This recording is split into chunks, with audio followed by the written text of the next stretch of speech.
Just a little late across the Alabama line, but I was keen. Is your teenager about to get his or her driver's license? I know it's scary. We all want our teens to be safe. Well, this morning we have the car coach, Lauren Fix, here with her top choices of safe cars for teens, some things to consider before your teenager gets a driver's license. But Lauren, I have to ask you about this first. I'm reading up on you here, and you are an automotive expert, author, spokesperson. Is it true that you're a race car driver?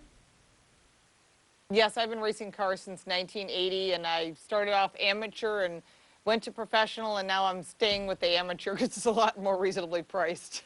But you have children, too, so are you racing around with the kids in the back of the car?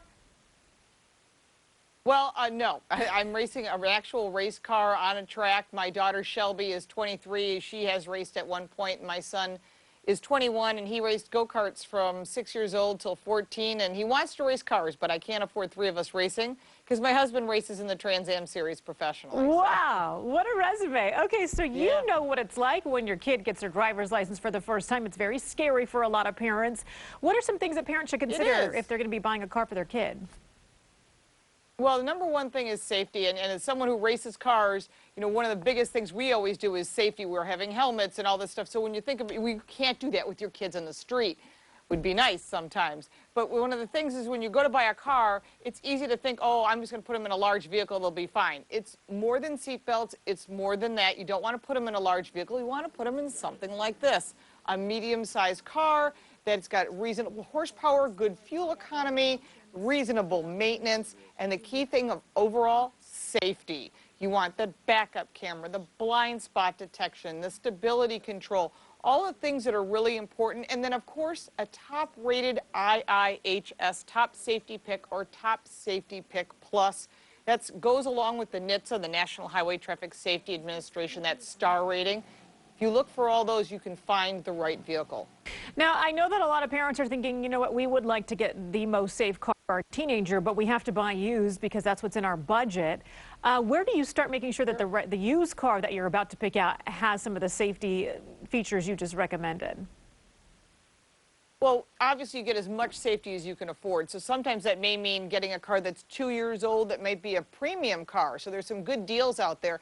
The key is to do your research, and USAA.com has done a lot of that research for you. So when you go to their website, you type in teen, and what you'll find is not just IIHS Top Safety Picks and their research, but you'll find that it's powered by TrueCar. So you get your pricing, you can get competitive insurance rates, competitive financing, and of course some great articles on how to talk to your teen, tools you can get, like they have this YDI tool that you can actually keep on board. It actually plugs in under the dash so you can kind of see that they're not speeding, they're following the rules that you've agreed to.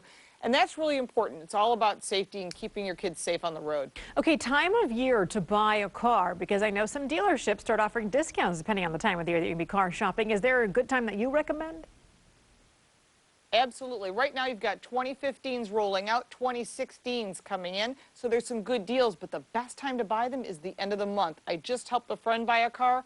I told her to wait till the end of July, and she got a great deal. So you can do your test drives beforehand, do your homework on USAA, print out all that paperwork so you can drive the cars, look at what the financing is, look at what the insurance is, make your decisions, but don't do the buy. Just wait till the end of the month if you can, because that's when you'll get your best deal. Now, you mentioned insurance and you mentioned buying a car. There are a lot of other financial things to consider when you're about to make that purchase, right?